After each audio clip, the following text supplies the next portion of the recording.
Thank you, Mr. Speaker. My question and asks, what responses has he received to his proposal to link a proportion of university funding to students' pass rates? The Honourable Stephen Joyce. Firstly, Mr. Speaker, the policy is not just about universities but about all tertiary institutions. Secondly, there has been a general positive reaction from the public, students and tertiary providers to the government's proposal to improve the value for money of its investment in tertiary education by focusing institutions on students' results and not just on enrolments. We will continue to work with the sector as we continue to finalise this policy. Naturally, it is important that the approach be balanced. In the final design, we want to avoid any perverse incentives that could arise. The Honourable Maryan Street. To the Minister, does the Minister acknowledge that such a policy risks pressuring institutions to lower their standards in order to guarantee funding, or encouraging institutions to avoid enrolling Māori, Pacifica or second chance students, thus narrowing the base of tertiary enrolments and depriving New Zealand? Honourable Stephen Joyce. Mr. Speaker, no. Firstly, because nobody said we would be expecting 100% pass rates for all levels of education. There is a couple of reasons why that would not be the case, including the fact that institutions would be expected to operate in the norms that their sector and subsector operates in and at the levels of education they're providing. Alan Peachy. Thank you, Mr. Speaker. Supplementary to the Minister for Tertiary Education. Why is the Minister making changes to the way that tertiary institutions are funded? The Honourable Stephen Joyce. Mr. Speaker, we need to know that the money we are spending on tertiary education is being well used and is giving young people the skills that employers demand and that will lead to productive and meaningful employment. Students also invest their time and money in tertiary education and want to know that they'll be supported to complete their qualification. Educational performance will be measured using indicators like qualification completion, course completion and student progression to further study. The Honourable Maryan Street.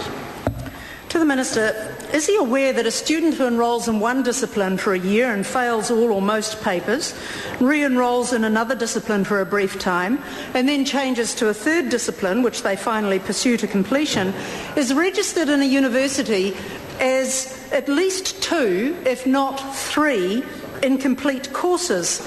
And if so, how will such a student's event be allowed or permitted under his newly announced policy? The Honourable Stephen Joyce. Mr. Speaker, actually I have personal experience of that, which is good, because actually the personal experience that I think the member is alluding to is a little bit different to what she suggests. In my own case, for example, I passed all my papers in my first 3 years at university, rather than as she's suggesting both in the House and on her blog site. Certainly in my latter years 4, 5 and my attempt at year 6 was less exciting, and frankly I should have been shuffled out of university by then anyway. The Honourable Maryan Street. Does the Minister recognise that students such as the one described, whose experience is, as he says, very like his own, can go on to be fully contributing members? And how is it of society, and how is it that such students will be given opportunities if they are to be discouraged from re-enrolling under this new policy, which is clearly going to be one of the outcomes? Honourable Stephen Joyce. Mr. Speaker, as I said, I think it is quite reasonable, and certainly I would endorse from my own experience for the taxpayers to expect some form of academic progress during somebody's time in university if they're going to borrow with student loans.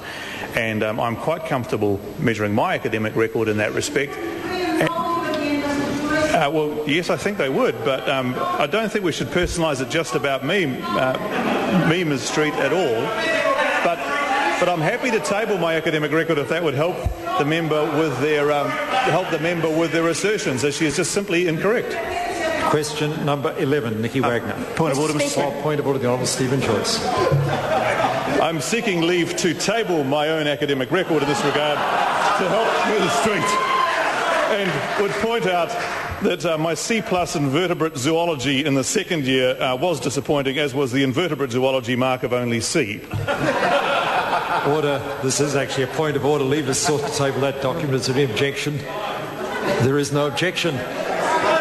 Question number 11, Nicky Wagner.